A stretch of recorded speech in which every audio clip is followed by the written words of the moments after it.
Hey Jody, today I will be reading The Sour Grape. It is for a kindergarten class, a group of 4 to 6 year olds, more or less, ideally 5, I think is what kindergarten is, but more or less. I know it is good for that age group. First of all, because I found this in the house that I nanny for, and they have kids who are 2, 4, and 6, and so we kind of cover all of those ages.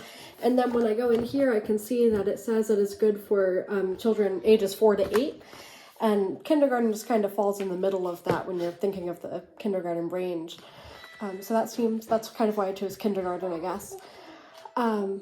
I will actively involve the children in read-aloud experiences by asking questions, by drawing attention to certain things, whether it's what the characters are doing in the book or a funny pun that will pop up here and there, asking questions that relate to them too, that they can answer, and by using different voices for characters and just reading in different ways to keep them engaged. And I think that's all I have to explain. So this is The Sour Grape by Jory John with illustrations, or by Jory John and Pete Oswald. That's a good question. I wonder if one of them illustrated it, because there's no illustrator listed, so I might have to look into that later on.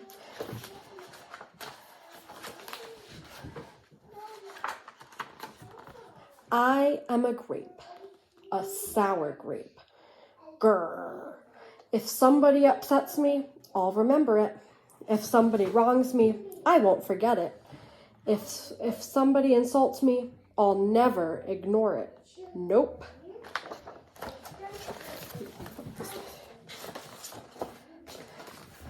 See that banana over there? That banana slipped and bumped into me, so I'm holding a grudge. See that orange? That orange didn't call me for a week. Grudge. See that lime? That lime borrowed my scarf and never returned it. Grudge. Have you ever let someone borrow something and they haven't returned it? It doesn't feel very good, does it? Kind of makes you angry. I suppose I've got pretty thin skin for a grape. Nobody steps on this grape. Grrr. Granted, I wasn't always this way. I wonder what he was like before he was a sour grape. Doesn't sound like he was always a sour grape. I grew up in a close-knit bunch. There were about 3,000 of us in our little community. We were sweet to each other. You look nice today. So do you. No, you do. They're all giving each other compliments. That's so nice. Do we give each other compliments? Yeah.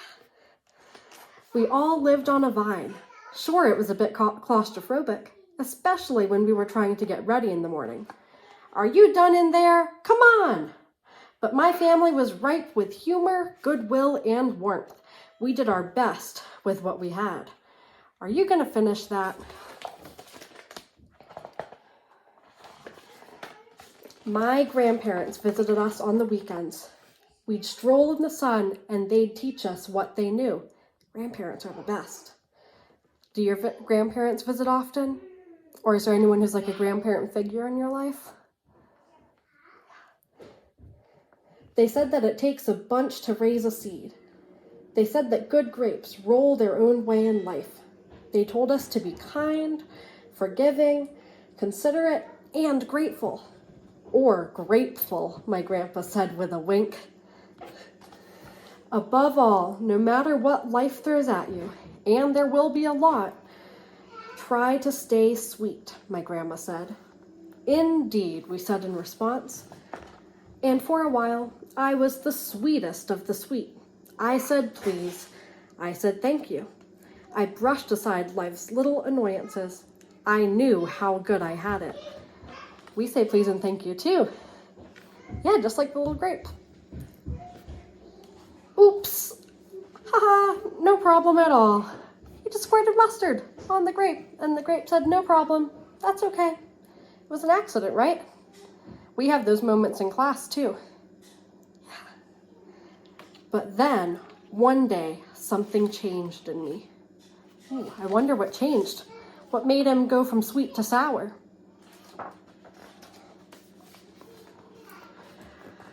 It was my birthday. I had rigorously and vigorously planned a big party for weeks. I'd sent out invitations with the date prominently displayed. Get this, I had a Ferris wheel, a magician, and hay rides. I had snacks upon snacks upon snacks. The highlight of the party, though, was a fireworks display, which would happen at sundown. I stood out front and waited for folks to arrive. I had a gigantic smile on my face. I waited. Everybody was a little late, it seemed. No big deal. No big whoop. So I waited. There goes a tumbleweed. Oh, a tumbleweed rolled by. That's the next sentence. A coyote howled in the distance. Ooh! The sun sank behind the hills. Sigh. And I waited. He seems to be waiting a really long time. How do you think he felt? Maybe he's getting a bit worried? Yeah. Nobody showed up. And I mean nobody. I considered everybody I'd invited, and only one thought came to mind. Grudge, grudge, grudge, grudge, grudge. Grudge, grudge, grudge, grudge! That's a lot of grudges. How do you think he feels? Yeah, lonely, angry? I think both of those. Very valid emotions. After that, my personality became something else entirely. I went from a sweet grape to a bitter grape to a snappy grape. It says, who moved my chair? Have you ever snapped at someone? Like you just got so mad and so frustrated you just snapped? Maybe at a little sibling or something? I know I have. Finally, he became a sour grape. Grrr. He's really not too happy. I started holding minor grudges that eventually became major grudges.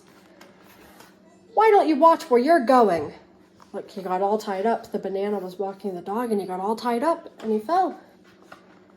I scowled so much that my face got all squishy. Your face gets squishy when you scowl. You can see his little lines.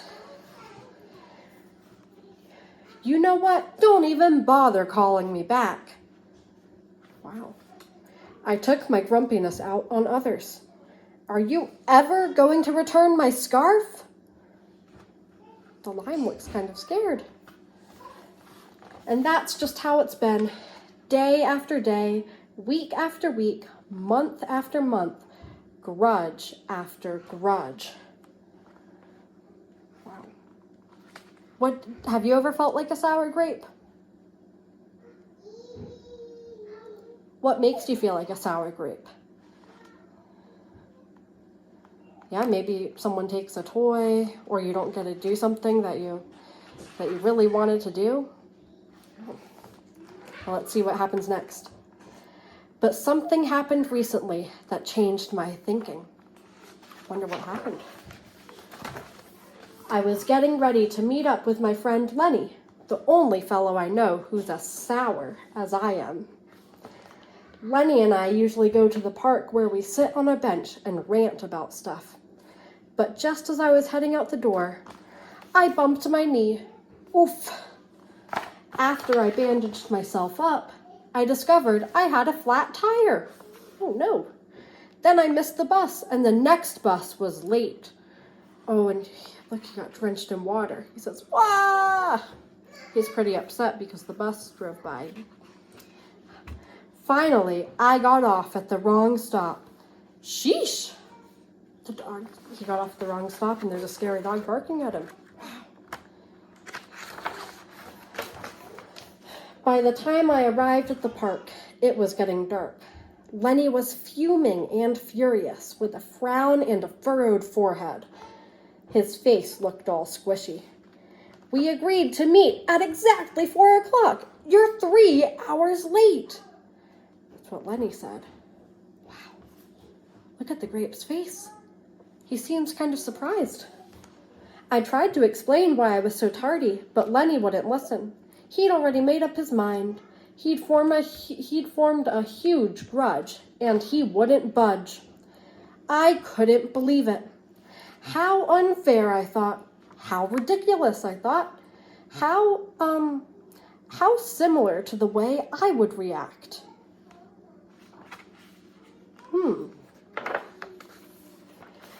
Lenny was pretty worked up. He was pacing back and forth, emitting occasional grumbles. His tone was tart. So I gave him a little space. That was really mindful of the grape to notice that Lenny needed some space. And sometimes we have to remember to give our friends some space and be mindful in that way too. Besides, it was nice out. I noticed the sky changing colors, the melodic chirping of the birds, the evening breeze, the buzz of the park's insects coming alive at night. I suddenly felt grateful and peaceful and calm. Had I been missing all this simple beauty because I was too busy complaining? Meanwhile, old Lenny stormed off, muttering something about disrespect and a lack of consideration. I'm pretty sure I heard him add a grrr in it, too. I walked home, I pulled out a dusty box from under the bed. There were old family photos inside. I spotted myself in one of the pictures. I was so sweet. He's between his grandparents, the ones who told him to be sweet. I knew that little grape from the photo was still a big part of me, deep down. It would just take some work to get back there again. And that was the exact moment I found the invitation I had sent out for my infamous birthday party, the one where nobody showed up. It said May 31st. But wait a minute. My birthday was on May 21st. Alas, I'd told everyone to come to my birthday on the wrong day. Gulp. It was all my fault. I realized nobody's perfect, not even me. After that day, I started noticing other things too, like how remaining sour all the time is so draining. I'd wasted so much energy holding grudges when I could have easily cleared the air if I'd felt hurt. And yes, I still get upset from time to time, but that's okay, because now I talk, and I listen, and I work things out instead of just walking away. So talking, listening, and working things out, those are all good ways to handle emotions when we get upset, especially when we're upset with other people. My sourness is fading. I'm letting go of all my grudges. And hey, it's working. The grape says, slip-ups happen. I'm just glad you're okay. Aw, thanks. That scarf looks sublime on you. Why don't you just keep it? Really? You're the best. You get it? He said sublime to the line. That's pretty funny. Orange, you glad we got to catch up? I'm so grateful that we did. Those are some funny puns.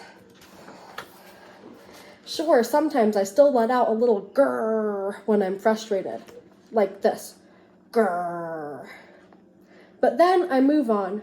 My face is less squishy too. Do you think we could all grrr together? 1, 2, 3. Grrr. Good job. Oh, and don't worry, things are okay with Lenny again. Gosh, sorry I'm late. You must be furious. That's what Lenny says. No big deal, my friend. Wow, the grape just says it's okay. No big deal. He's giving some grace to Lenny. You know what? If you look at things in the right sort of way, and if you remember to be kind, considerate, forgiving, and grateful, life can be really sweet. Yes, indeed. Look, he's with all his friends. Oh, what are they eating there? Ice cream, yeah. And what do they have on? Little party hats? Do you think they finally got to celebrate his birthday with the fireworks? I think so too. That's really exciting. And that's the end of the book. Okay, so right now we're going to do a couple things. As a whole class, we're going to make a list of some of the feelings that the grape had while he was sour, while he was sweet, just all the feelings we can think of. So let's do that. Insert making a list here. Okay, now we're going to make a list of the things, it's a gratitude list. So it's a list of the things we are thankful for. Can you all think of anything that you're thankful for? Now that we have this list, the gratitude list, we are going to illustrate 3 things that we are grateful for. So you can choose 3 things from the list. Maybe it's your dog, your family, your soccer. If you play soccer and you're really grateful for soccer, you could draw a soccer ball. But we're going to draw the things that we are grateful for. And then we're going to hang them up in our classroom so that we can be surrounded by the things that we are grateful for. And we can also look and see, like, maybe you're grateful for the same thing as someone else. Maybe you both really love soccer, and that's why it made it on your list. Okay.